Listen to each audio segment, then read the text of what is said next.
कि हम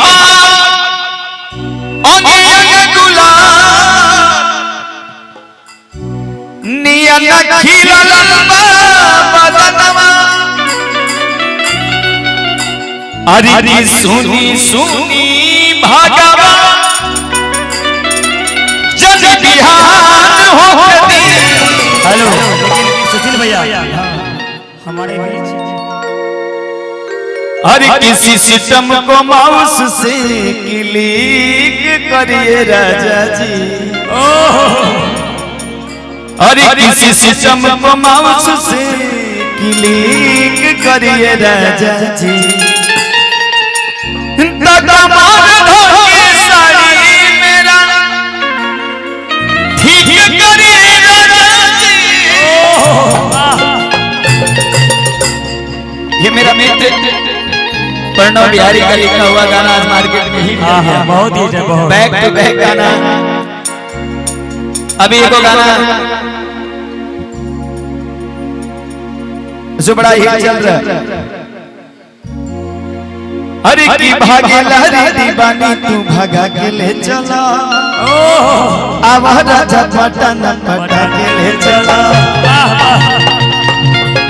ये गाना भी बहुत वायरल चल रहा है। आई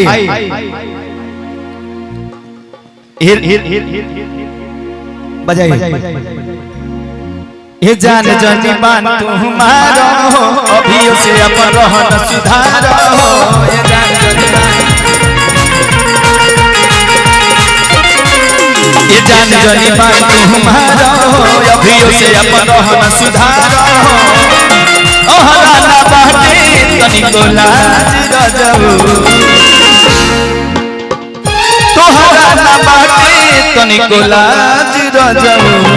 छने छने बदले छने छने बदले तोहरो मिजाज रजऊ। धोखेबाज रजऊ उड़नबाज रजऊ।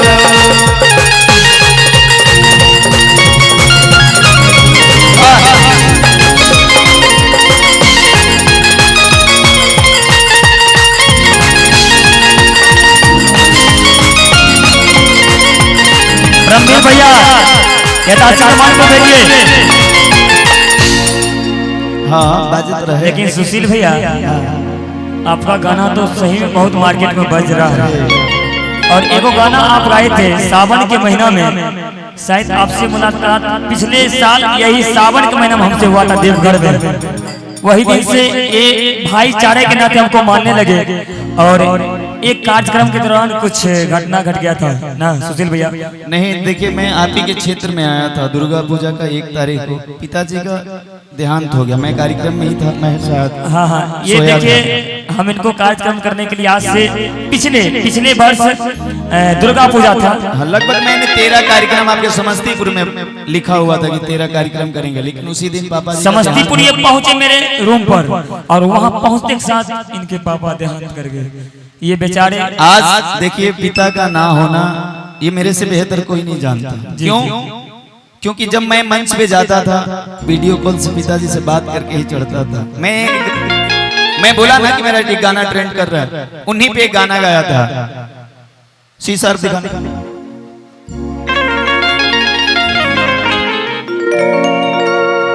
एक गाना आप सब सुने होंगे रोहित भाई का कि बिना मतलब की प्यारी कारी जेव माइया। उसी धुन पे हमने गाया कि केहू के तनो प्यारी कारी बाबू थोड़ी होई। केहू के तनो प्यारी कारी बाबू थोड़ी होई। और अपने आप अपने आप थोड़ी होई कभी न मतलब के प्यारी कारी बाबू थोड़ी होई। केहू के तनो प्यारी कारी बाबू थोड़ी होई।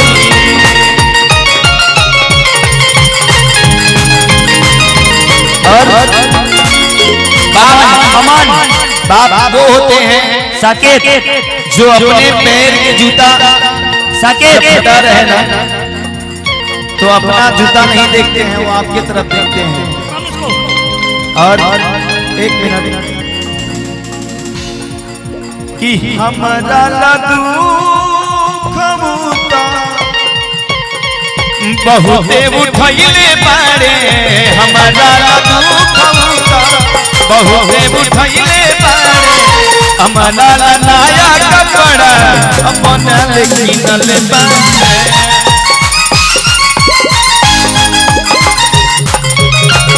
हमारा दुख बहुते उठवले बारे, हमारा नया कपड़ा किन के और लास्ट लाइन बुला लिए। कितना संकट आवे उनमा सोच के उठाली दे,